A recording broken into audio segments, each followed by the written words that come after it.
Sabe que eu não gostava de ficar muito preso aqui atrás, mas agora tem que ficar, porque agora tem uma câmera.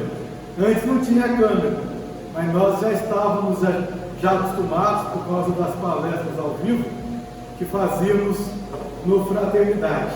Então eu tive que me habituar a ficar preso atrás do púlpito para poder, porque como para quem já me conhece sabe que eu gosto de participar, de andar, de interagir, mas faz parte agora, né? Agora tem uma câmera, tudo muda. Antes de mais nada, gente, que alegria, né?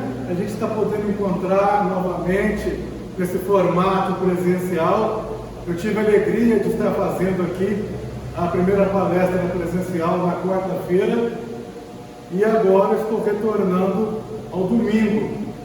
E coincidentemente, a última palestra presencial que teve aqui no domingo, antes da pandemia, fui eu que estava aqui nesse dia.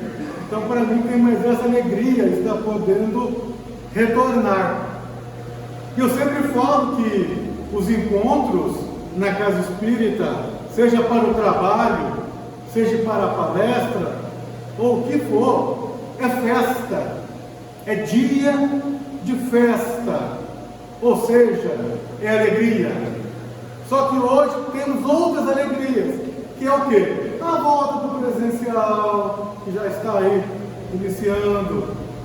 Uma alegria íntima, que eu estar aqui fazendo o presencial, e hoje tem uma outra alegria, que é o aniversário.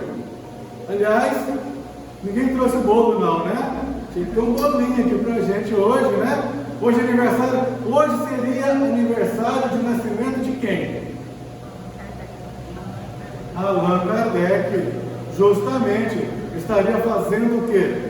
Olha, aliás, né, 217 anos do seu nascimento. Não de Allan Kardec, mas então do bebê Hippolyte Léon Denisard Rivaia. E assim, nada mais oportuno do que a bela coincidência de no dia 3 de outubro, estarmos aqui relembrando, reverenciando, estudando, relembrando um pouco sobre esse mestre que foi o professor Rivaia. Então, que mais tarde se tornou Allan Kardec, como estaremos aqui olhando. E não podemos falar simplesmente da parte de quando iniciou o Espiritismo, mas sim do grande cientista, professor, pedagogo Allan Kardec.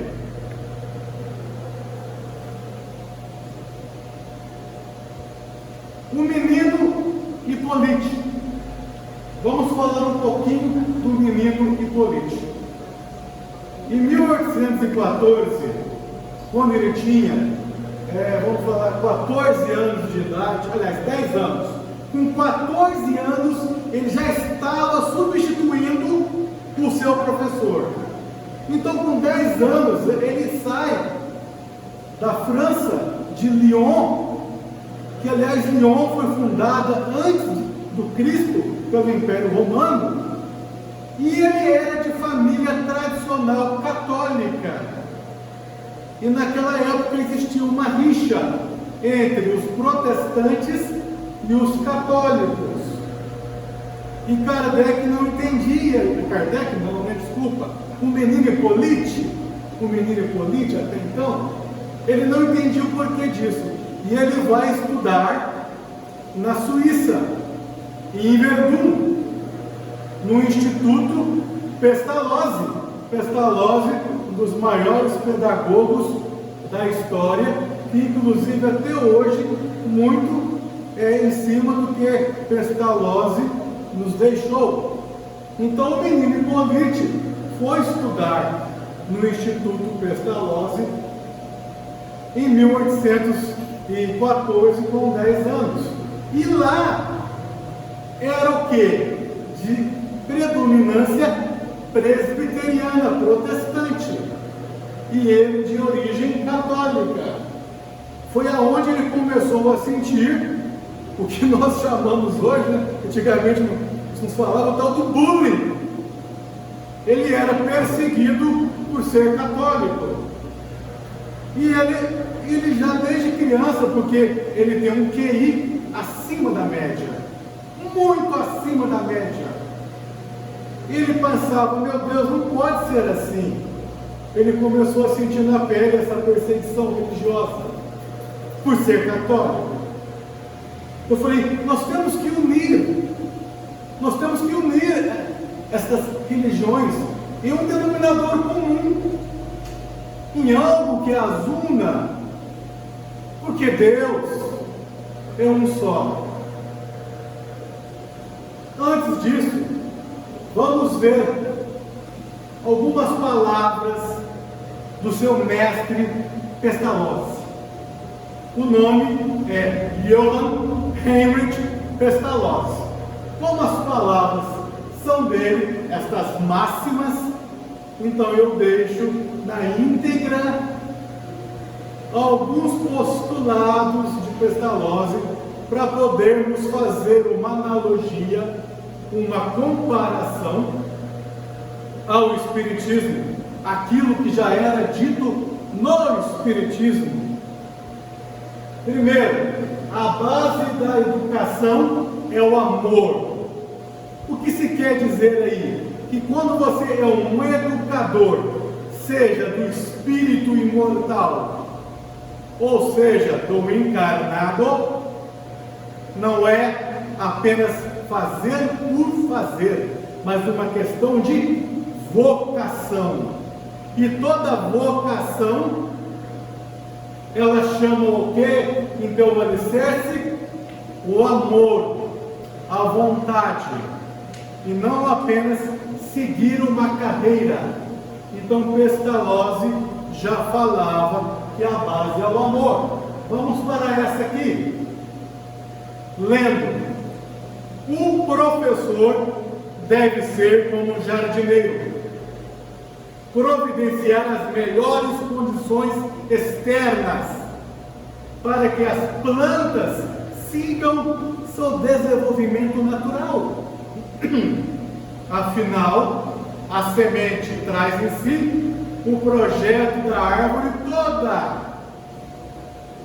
A semente, analogia, o espírito, traz em si o projeto da vida toda, traz a tua programação reencarnatória, traz as tuas virtudes, assim como traz as tuas mazelas. E cabe tanto à família, os pais, na sua sagrada missão da paternidade, assim como Pestalozzi falava, que então a criança, quando sob a sua tutela, durante o ensino escolar, e naquela época era o dia inteiro, ele tinha que conduzir aquela semente, porque dentro dela já havia o escopo do Espírito. E Pestalozzi, presbiteriano, não existia Espiritismo, não existia Livro dos Espíritos, e Pestalozzi já falava um fundamento importante do Espírito, da onde a criança já era trabalhada desde o início para maximizar as tuas virtudes, para poder então minimizar as tuas mazelas. E foi esse a influência que Kardec, toda hora eu falo Kardec, o menino Hipólite, não existia Kardec, o menino Hipólite já tinha na sua educação. E o mais bonito, essa aqui resume tudo. A natureza melhor da criança deve ser encorajada o mais cedo possível a combater a força prepotente do instinto animal. Se eu tirar esse nome daqui, todo mundo vai falar que isso foi Kardec que disse, ou que foi algum espírito do Livro dos Espíritos. Aqui já tinha o germe. Meu Deus, vamos traduzir: combater as mazelas do espírito desde o berço, aliás, desde o ventre. Se possível, a criança já participar do evangelho no lar, no ventre da mãe. E assim que vier, desde então, a sua evangelização, seja no lar, ou seja, por exemplo, aqui, que paralelamente acontece a evangelização infantil, e aqui falava, vamos desde cedo colocar na linha, porque aquele espírito pode ser mais velho do que eu, que sou o pai, mas pode estar trazendo mazelas, vícios no teu ser. Primeira tarefa, obviamente, a missão é dos pais, mas aí entrava também Pestalozzi na sua contribuição educacional como pedagogo. Então aqui ele já dava essa dica. Isso aqui é para nós entendermos o menino Hippolyte, que dali saiu Allan Kardec.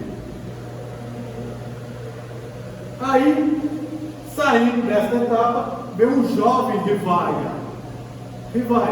Hippolyte Léon Lézard Rivaia.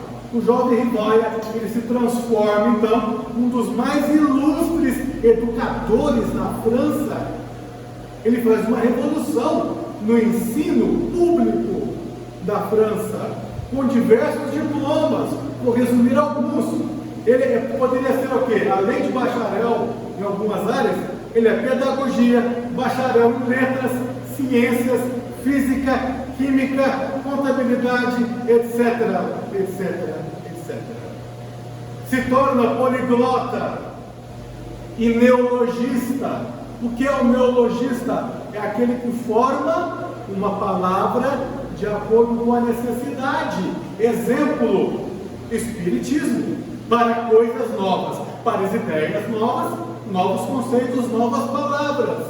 Então, para diferenciar do espiritualismo, ele criou o espiritismo. Então, ele criou essa palavra, assim como perispírito, para poder definir o perispírito, já que há novos conceitos, há descobertas, então novas palavras. Aí vem o que? O ser neologista.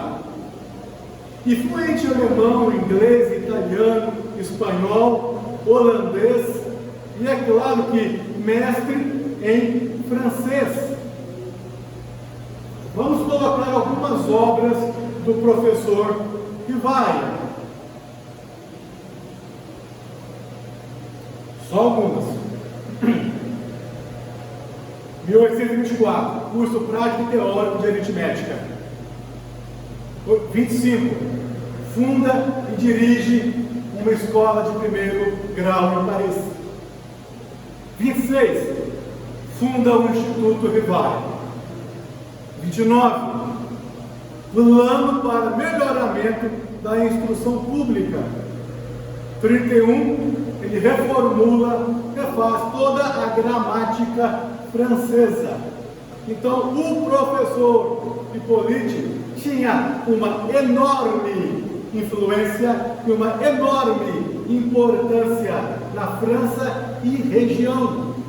Ele basicamente reformou todo o ensino francês e, como pedagogo, dedicou-se para uma maior democratização do ensino público, para todos terem acesso. Isso é o Hippolyte, muito antes de sonhar o que era o espiritismo, muito antes do primeiro contato. E aí vem o mestre Rivaia e a caridade. A caridade sempre presente em sua vida. Como? Entre 1835 a 1840, ele mantinha na sua casa cursos gratuitos de química, física, anatomia comparada, no caso, astronomia, línguas e por aí vai. Ele já fazia isso. Ainda Nessa época, antes do Espiritismo, ele exercia a atividade de contabilista em 3 casas comerciais, para poder ajudar nos custos das obras com que ele mantinha. E ele era muito conhecido pela sua inteligência, discernimento e ponderação. Fazendo salto para o seu velório, quando ali, sendo sepultado, ele foi reconhecido por Camille Flammarion, que ele estava ali, o bom senso encarnado, que era Allan Kardec, no dia do seu funeral. Só que aí, infelizmente, há muita injustiça pela grande parceira, um grande alicerce do Espiritismo e de Allan Kardec, a tua esposa, onde ele casa em 1832. Em 32, ele casa com Amélie Gabrielle Boudet, a grande Madame Kardec, injustiçada por muitos e desconhecida por outros, professora de literatura e belas artes.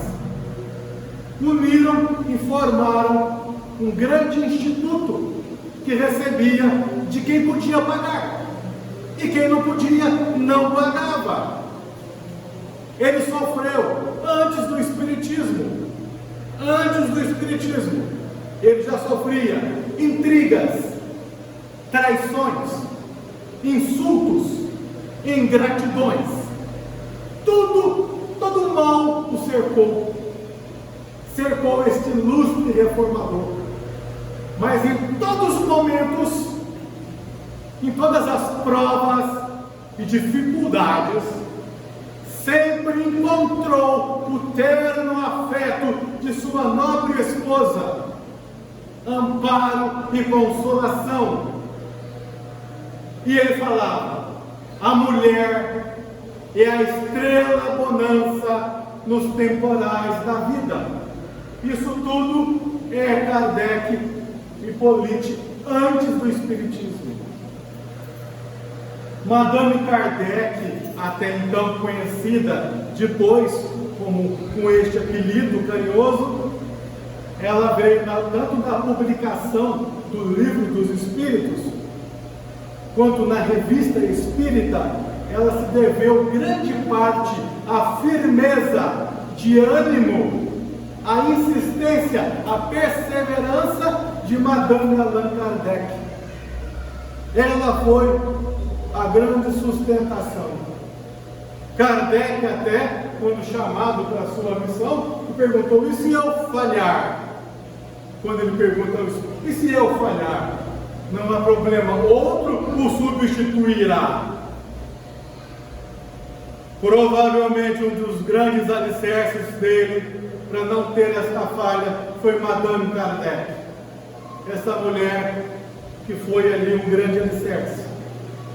E antes e após a morte do marido, ela conduziu todas as atividades, tanto do professor Rivaia como do Kardec em si, até que aos 88 anos ela desencarna em 1883.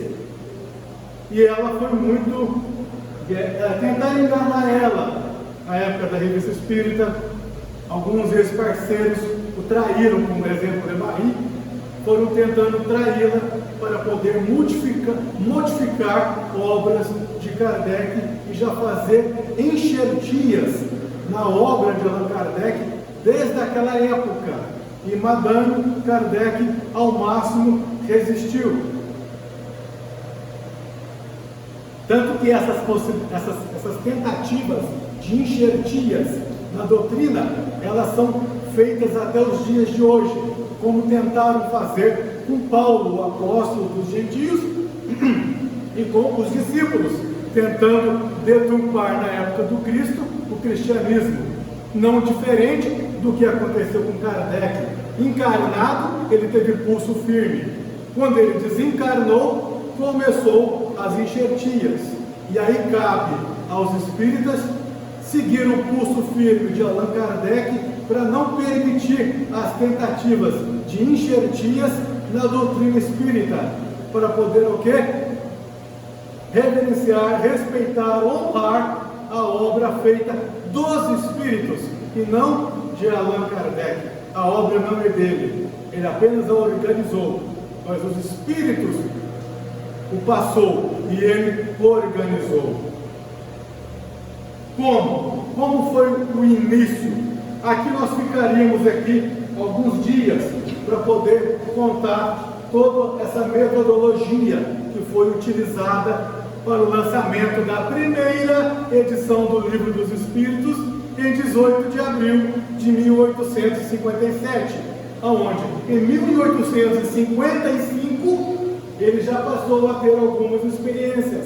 Foi a primeira vez em 55 que ele teve contato com as mesas girantes, que saltavam e corriam para poder chamar a atenção para algo muito maior. Aquilo era um chamariz, tipo assim, vem cá minha gente, por enquanto vocês vão ver a palhaçada. Na hora que eu chamar a atenção e na hora que o mestre escolhido, o menino Polite, chegar aqui e se der conta de que ele faz parte da Pleiade, Espírito de Verdade, Jesus, na hora que ele acordar, aí a coisa vai ficar séria.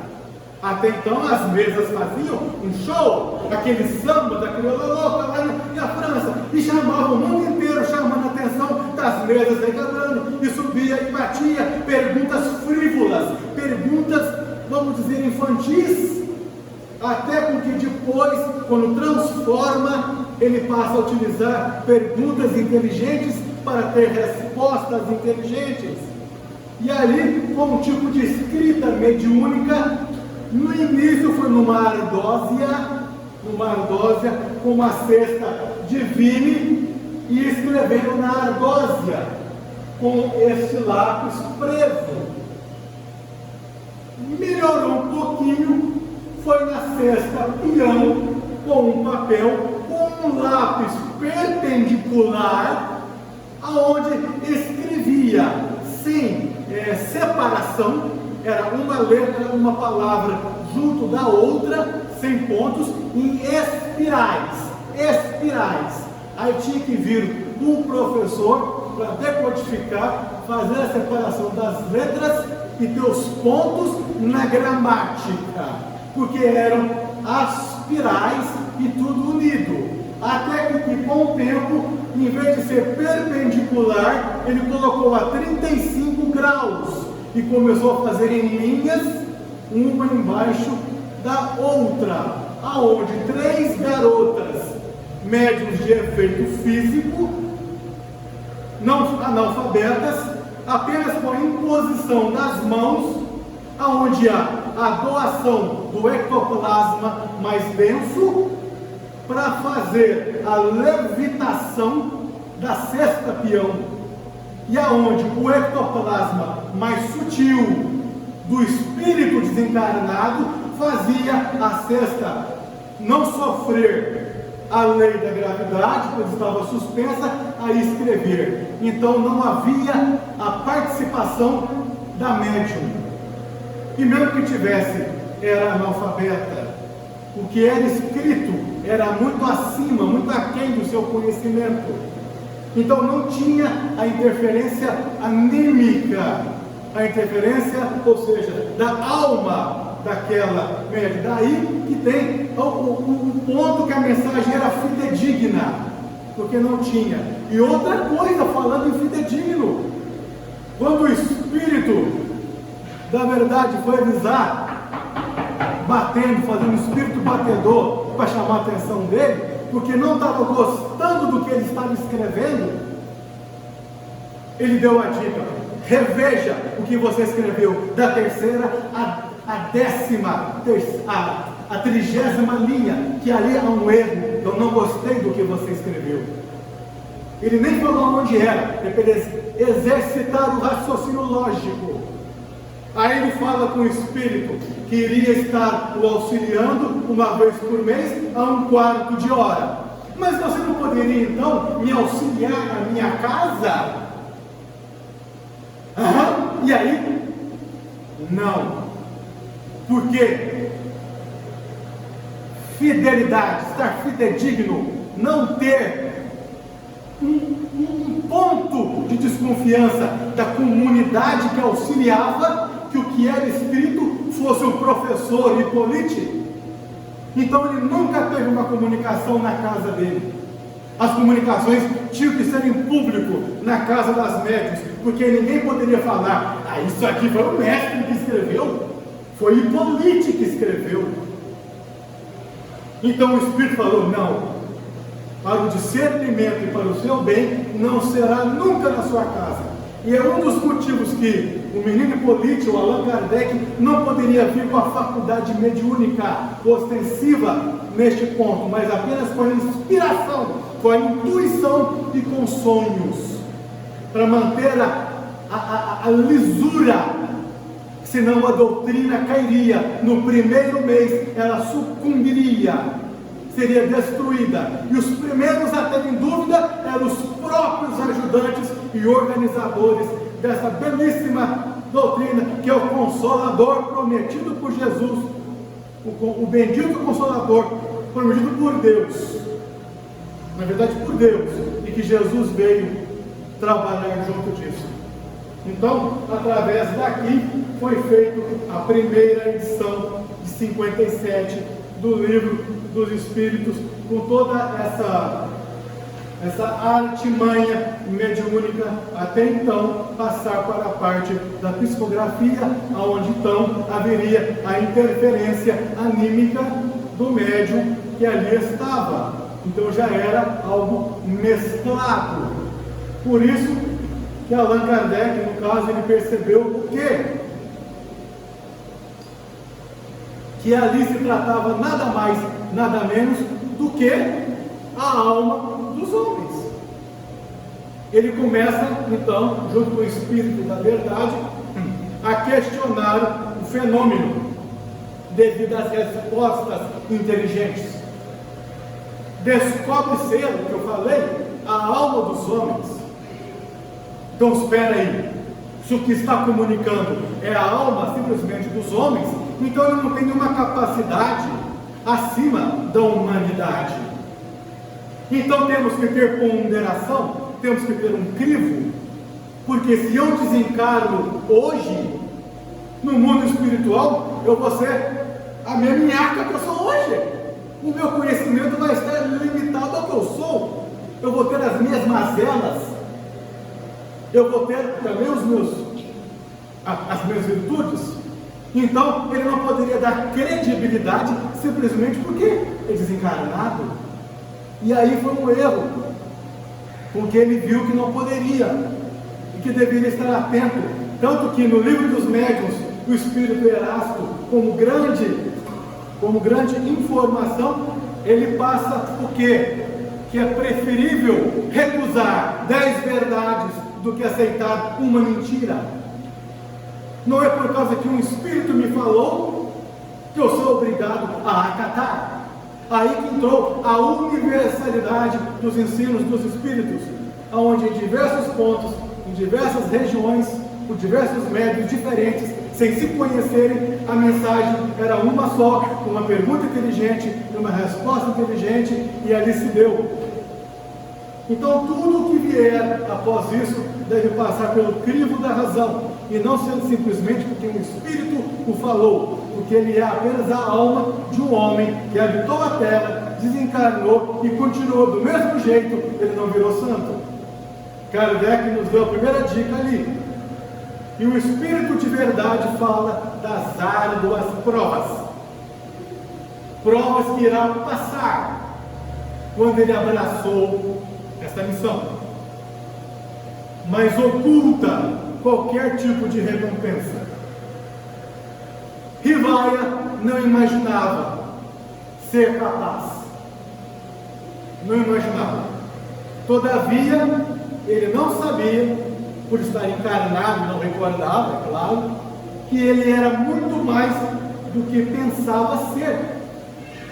Afinal de contas, Allan Kardec o espírito ali no caso, ele faz parte da pleiade, espírito de verdade, comandada por Jesus. Ele foi preparado no mundo espiritual.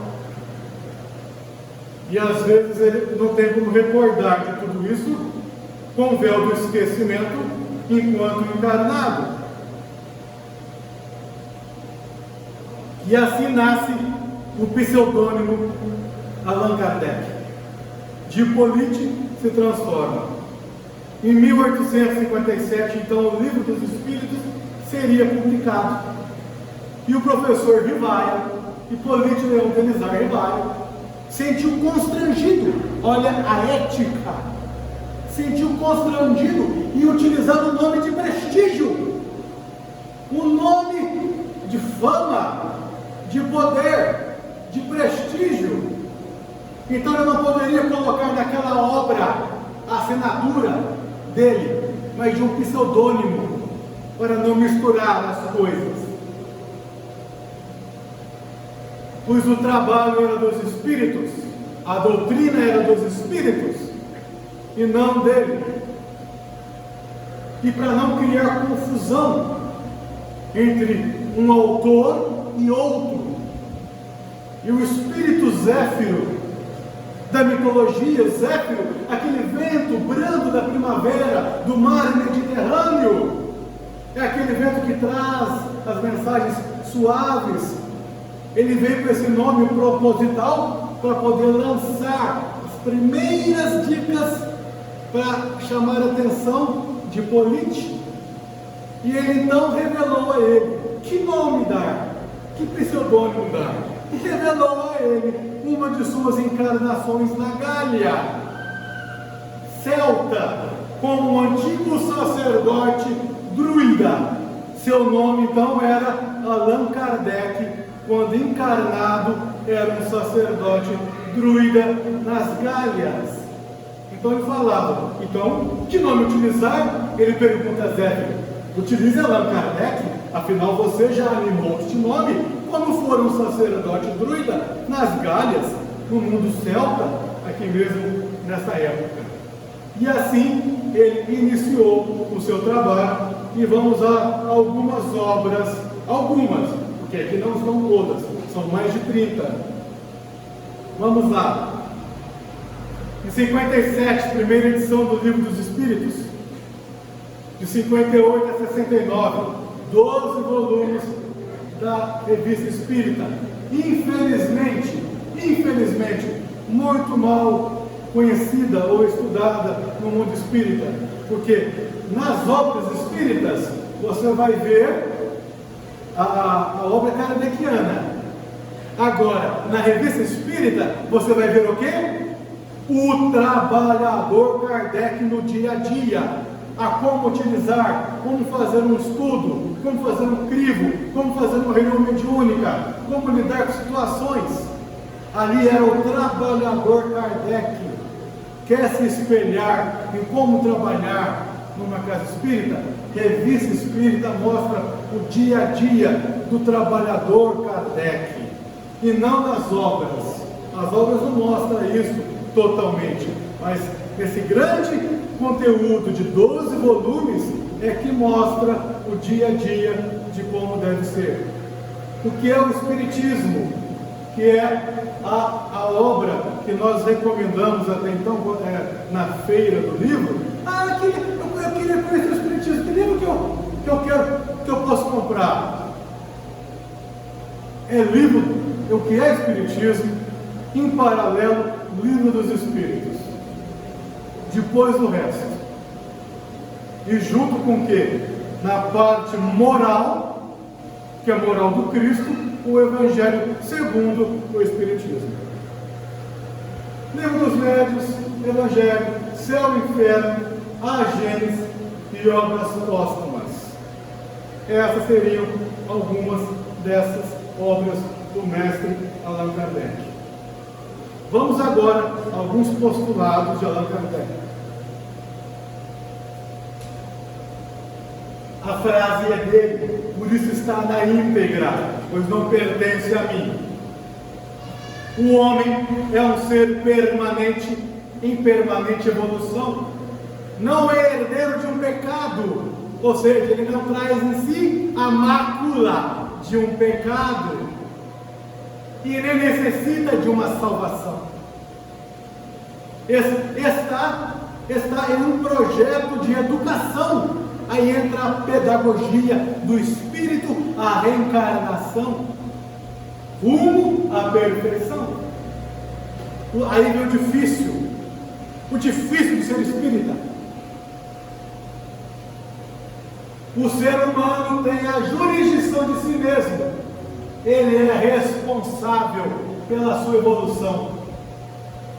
A autonomia que não se limita apenas na vida terrena, mas na vida, esquece o eterno, imortal espiritual, que eterno é só Deus.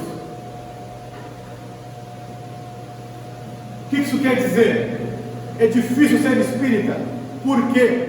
Porque você é autônomo. Não tem alguém com um cabresto ou com um jugo pesado falando, vira aqui, vira ali, aqui não pode, isso pode, isso é pecado, isso não pode, isso é feio, seja assim, seja assado. Não, o espírito não tem isso. O espírito é autônomo. Nós estamos, porque ele já atingiu um grau de maturidade, que ele não precisa de um pai estar fazendo ali, assim, assado, não. Ele já adquire que o mérito é dele, o livre-arbítrio é dele, então ele responde pelos teus atos. Não tem como ele passar a responsabilidade a outrem. Porque o espírito, quando vai adquirindo a sua maturidade, ele vê que ele é senhor de si mesmo, não apenas na vida terrena, mas como na vida espiritual. A dificuldade do espírito é essa. Agora, como as frases não são minhas, vamos na íntegra para estarmos finalizando algumas máximas de Allan Kardec.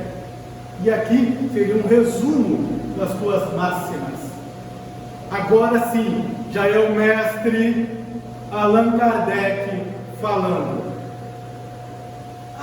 Que ele chega aqui, eu não sou espírita, não, tá muito difícil de ser espírita, porque eu ainda tenho uns defeitos, umas falhas, uma coisa. Mas peraí, mas é por isso mesmo que nós temos que ser espírita? E quem te falou que espírita é santo, é perfeito? É igual aquela briga, né? Tá lá os dois brigando, tá lá, vamos dizer, irmão, irmã, marido, mulher, amiga, né? Brigando, né? Aí um xinga o outro. Mas você não é espírita? Você está falando isso comigo? Sou, por isso que eu sou espírita, porque se eu não fosse, eu te jogava pela janela fora. O espírita é mais ou menos isso.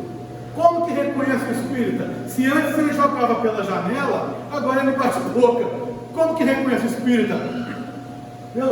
Por sua transformação, de hoje ser melhor do que ontem, e amanhã ser melhor do que hoje, e consequentemente melhor a cada encarnação. Então reconhece o verdadeiro espírita por sua transformação moral. E por quê? Pelo esforço. Os esforços com que ele coloca para dominar o quê? As tuas más inclinações, os teus vícios, sejam morais ou orgânicos, materiais.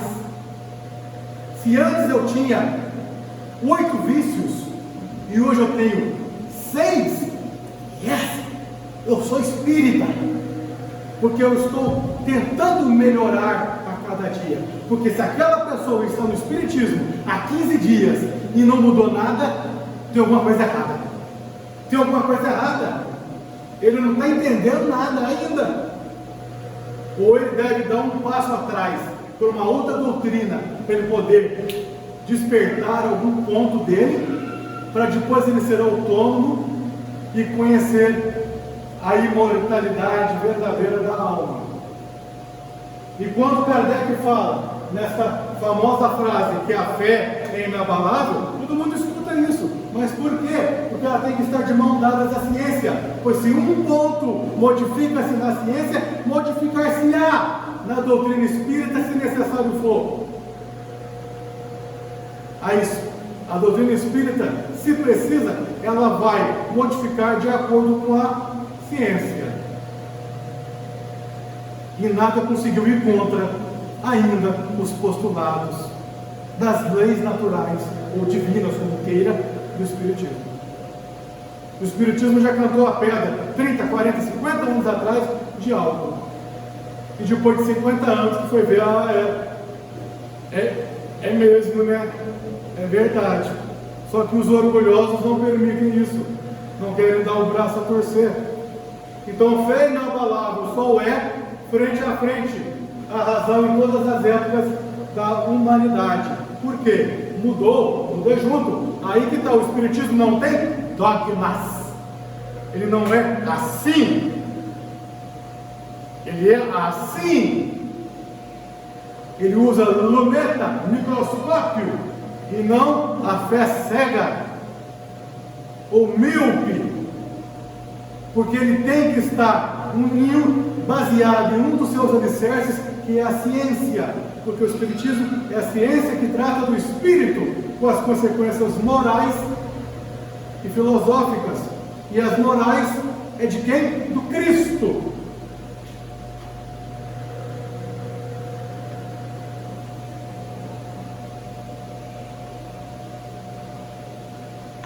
O egoísmo, assim como filho do egoísmo, o orgulho também, o orgulho grande causador dos males, ele já falava que é a fonte de todos os vícios. E a caridade, a fonte de todas as virtudes. Qual que é a frase famosa de Kardec mesmo, que está escrito lá em cima da parede do grupo espírita lá do Kardec? O que está escrito lá? Alguém já foi lá? Isso, Sérgio. Sérgio, vulgo careca. Careca que é eu, você não. É, careca. Então é isso aí, ó. Fora da caridade não há salvação. Se Kardec não tivesse dito isso, eu não seria espírita. Se ele tivesse dito fora da igreja, não há salvação, eu não estaria aqui agora fazendo palestra. Não. Fora da caridade. Que caridade? Uma mera questão da beneficência material? Não. Ela é consequência. Ela é um braço. Mas da caridade moral. Que é o BIP. Nós brincamos no ESD. Estudo sistematizado da doutrina espírita. O que é o BIP? BIP. Benevolência para com os outros. Indulgência do defeito alheio. E perdão de todas as ofensas. Então, a base de toda a caridade é a moral. E é dever de todo bom espírita. Antigamente eu era meio bobo, hoje eu sou só um pouco bobo. Antes eu era bobo inteiro, mas eu entrava nessa aqui, ó. Eu caía nessa por ser bobo. Esclarecer os que os procuram de boa fé. Boa fé. Mas é inútil discutir com antagonistas de má fé ou ideia preconcebida. Aí eu ficava aquela reencarnação, coisa do demônio, Allan Kardec, discípulo de Satanás. Aí eu ficava vermelho, suava, né? O bobo aqui que achava a mazela da cólera e queria discutir com eles. Mal sabia eu que Eurípides Barçanufo, em Sacramento, depois de Allan Kardec, já sabia executar isso aqui na maior perfeição. Até eu acordar para isso, foi um custo. Então fica a ideia. Eu falo, ó, a Terra é chata. É verdade, pode ser chata mesmo. E eu sou um chato que estou nela. Pronto. Vai por aí.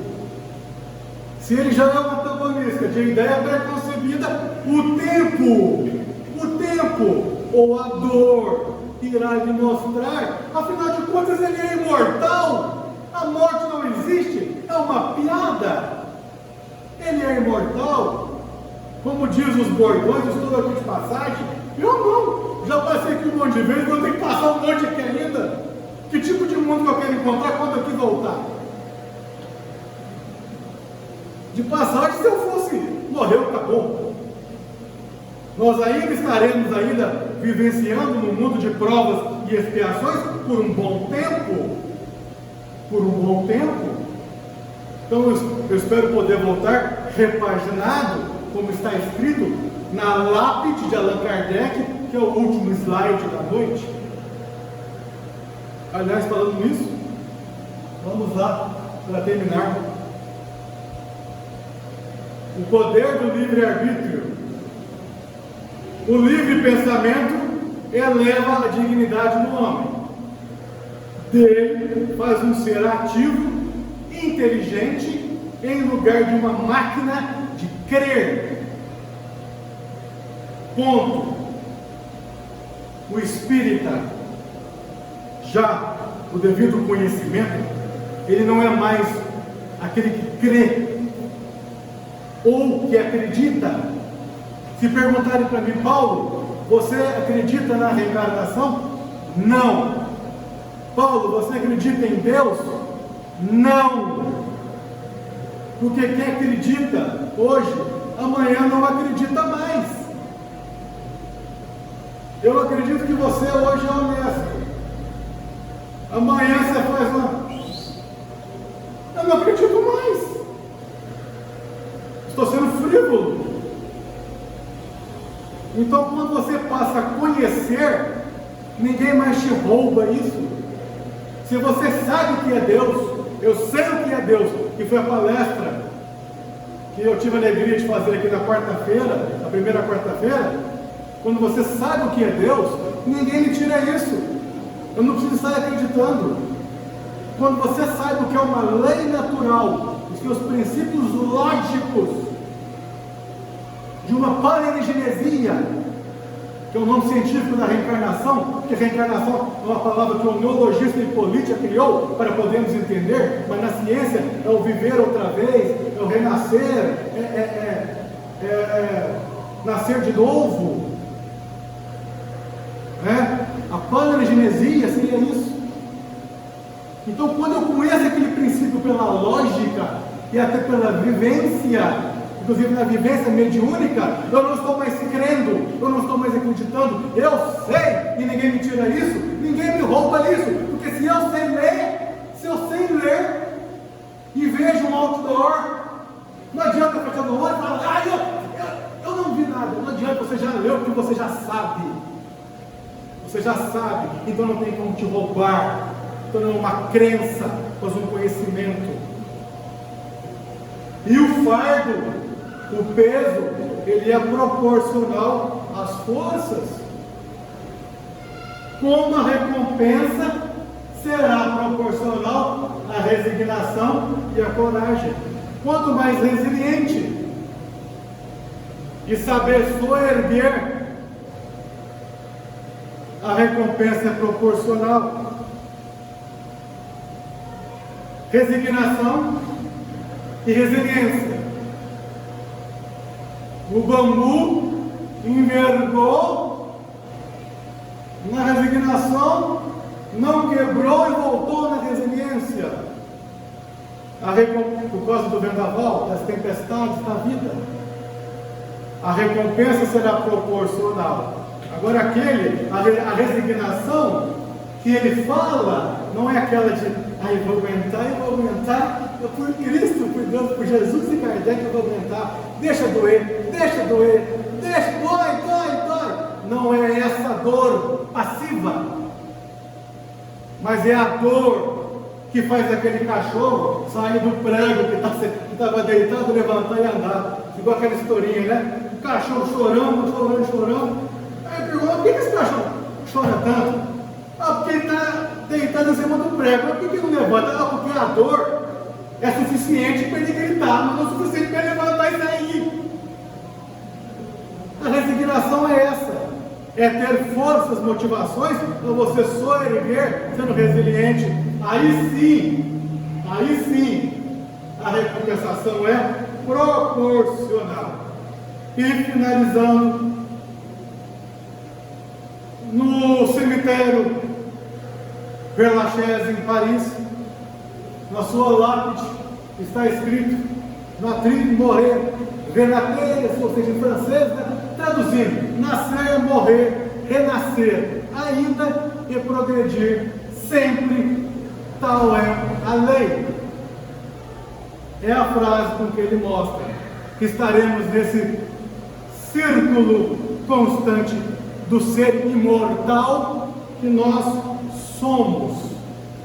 E finalizo este aniversário, eu quero um bolinho para a gente cantar os parabéns. Eu finalizo com a reflexão a seguir. O melhor presente neste aniversário do mestre Lyonês seria estudar a sua obra, estarmos fiéis, dignos e a honrando, pois foi, vamos dizer assim, Jesus que a carimbou no mundo espiritual. Do professor Rivard, ao educar a criança para a vida terrena, ao mestre Allan Kardec, ao educar o espírito para a imortalidade.